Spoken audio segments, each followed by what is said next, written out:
चलिए एक एक करके बनाते हैं।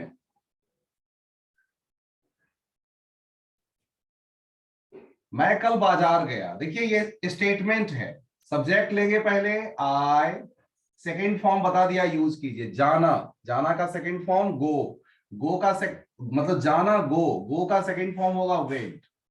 आई वेंट कहां पे, टू द मार्केट। देखिए द क्यों लगाते हैं, द में कंफ्यूजन नहीं होनी चाहिए। द जब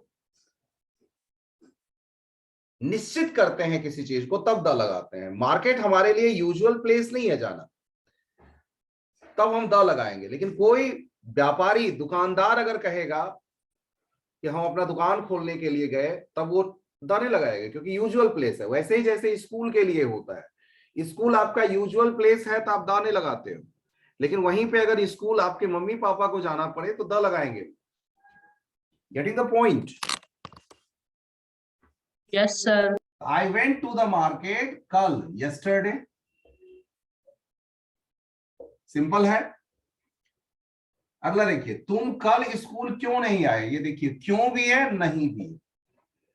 यानी WH का नेगेटिव इंटेरोगेटिव हुआ है। वाई पहले आएगा, Y didn't you come school yesterday? Why didn't you come to school yesterday? कल तुम स्कूल क्यों नहीं आए? Why didn't you come to school yesterday? उसने तुम्हें रुपए दिए। इस दोनों तरह का हुआ, इसको हम लेकिन स्टेटमेंट में बनाएंगे। उसने तुम्हें रुपए दिए, ही, शी भी हो सकता है, गेव या रिटर्न। रिटर्न वापस लौटाना होगा, गेव ही सही। Gave you money, she gave you money. तुमने मेरी पुस्तक क्यों नहीं वापस की, सेम ऐसा सेंटेंस बनेगा। Why didn't you, वापस करना, return my book? Why didn't you return my book?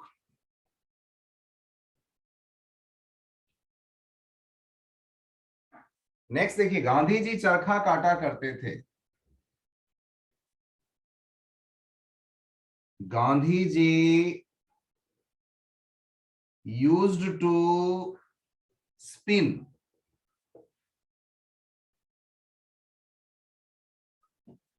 मेरे भाई ने पिछले साल 12वीं पास किया। माई ब्रदर पास्ड, पास का पास्ट हो गया second form, past 12th class. Last year. Last year, last year. Last year. कितना सिंपल है, कितना सिंपल है इसको समझना।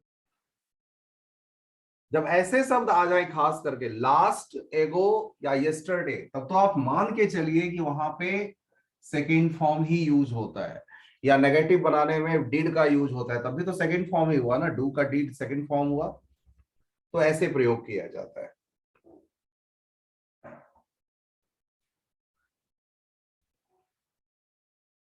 तीन सेंटेंस देख लीजिए ऐसे से। मैं घर जा रहा था, आई वॉज गोइंग होम। वह क्या कर रहा था, वट वॉज ही डूइंग। तुम उसे क्यों डांट रहे थे, why were you chiding him. इस तरह से हुआ। लेकिन इसका जो मुख्य प्रयोग है कैसे होता है, वो मैं आपके साथ शेयर करना चाहता हूं। वो देखिए कैसे होता है। वो होता है,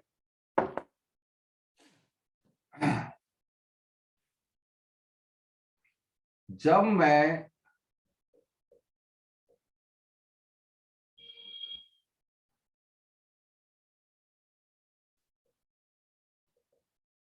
उसके घर पहुंचा।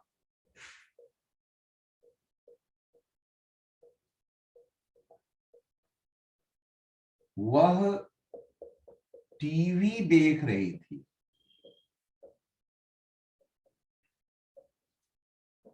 अब ऐसे सेंटेंस आपको चाहे फिलअप्स करने आए, नॉर्मली ट्रांसलेशन तो आप पूछता नहीं है इंग्लिश टू कि हिंदी टू इंग्लिश बनाइए, ट्रांसलेशन कीजिए, ऐसा तो आप पूछता नहीं है। तो जो पूछता है उस सेंस में हम आपको दे रहे हैं। जब मैं उसके घर पहुंचा, हुआ टीवी देख रही थी। व्हेन, इसके दो हिस्से हैं। एक हिस्सा जो है ये सिंपल पास्ट के साथ है, और दूसरा हिस्सा जो है वो पास्ट कॉन्टिन्यूअस है। When I reached her home. Her क्यों? क्योंकि रही थी यहां लगा हुआ है, इसलिए यहां पर हर लगा। When I reached her home she He was was watching. Watching TV. इसमें क्या आएगा कि मान लीजिए फिलअप्स में जैसे ज्यादा आता है आपके, तो फिलअप्स के भी आप ऐसे ही बना सकते हैं। आपको क्या करेगा, या तो इस हिस्से को दे देगा कि खाली छोड़ देगा, या ये हिस्सा दे देगा तो इस हिस्से को खाली छोड़ देगा। तो आपको ये चीज देखना है यहां पर कि कौन सा काम प्रोग्रेस में था। जब हम घर पहुंचे तो कौन सा काम प्रोग्रेस में था, है ना। ऐसे ही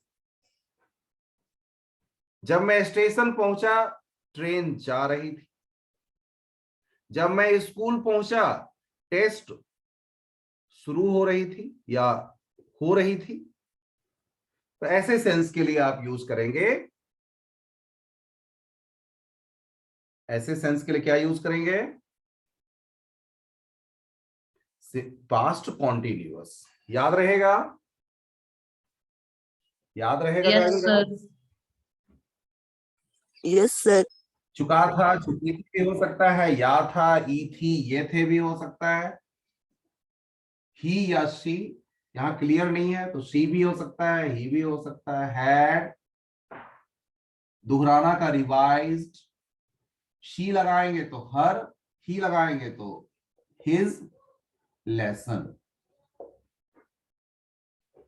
she had revised her lesson या he had revised her lesson. अगला देखिए क्या हुआ, घर जा चुकी थी। हैड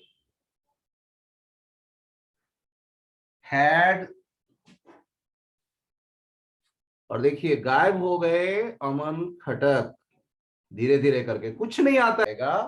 वो दो सेंटेंस, मतलब इसका प्रयोग आपको सिंपल पास्ट के साथ होगा। अब कैसे होगा सिंपल पास्ट के साथ, देखिए। मेरे स्टेशन पहुंचने से पहले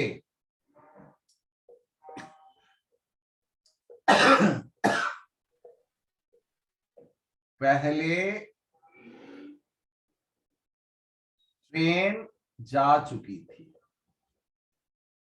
चली गई, चली गई बेटे।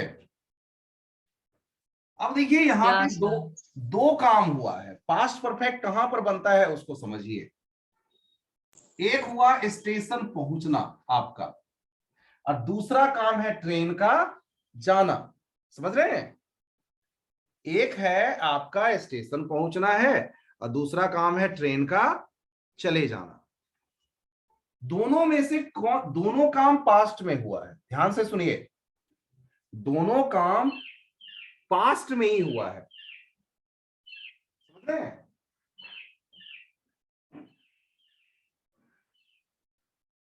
यहां पे दोनों काम पास्ट में हुआ है, लेकिन इसमें भी हम समझ सकते हैं कि पास्ट में भी कौन सा काम जो है रिमोट पास्ट में हुआ है और कौन काम रिसेंट पास्ट में हुआ है। तो देखिए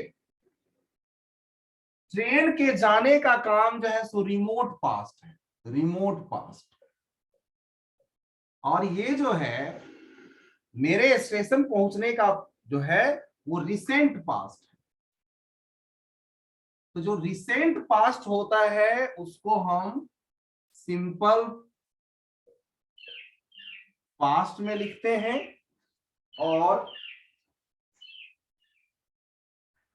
और जो ट्रेन जाने का काम है इसको हम पास्ट परफेक्ट में लिखते हैं।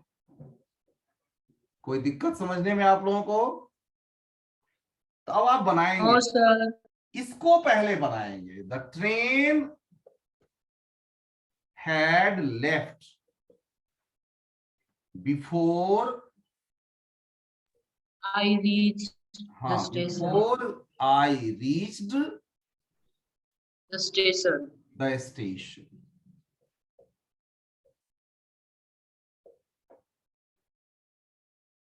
तो इसको समझिए कि इस दोनों में आप भेद करेंगे, देखेंगे कि कौन सा काम पहले हुआ और कौन सा काम। और ये दो चीज जरूर याद रखिए, रिसेंट पास्ट और रिमोट पास्ट, दोनों पास्ट ही है, लेकिन जो रिसेंट पास्ट होगा वो सिंपल पास्ट में बनेगा और जो रिमोट पास्ट होगा वो पास्ट परफेक्ट में बनाना पड़ता है।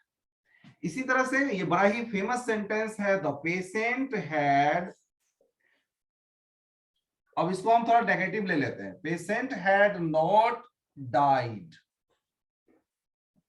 Before the doctor reached.